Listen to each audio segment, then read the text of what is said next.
So here's a really quick way to check for a dip tube.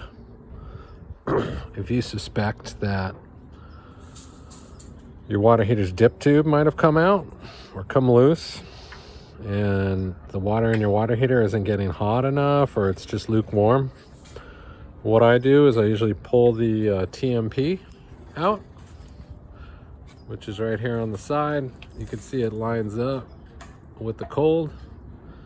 And I take this piece of wire here with a hook, and you can reach inside and catch it. If you got a water heater that is installed, you don't have to drain very much water out,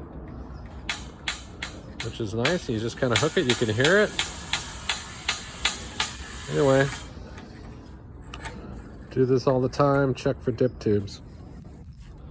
Quick tip, thanks.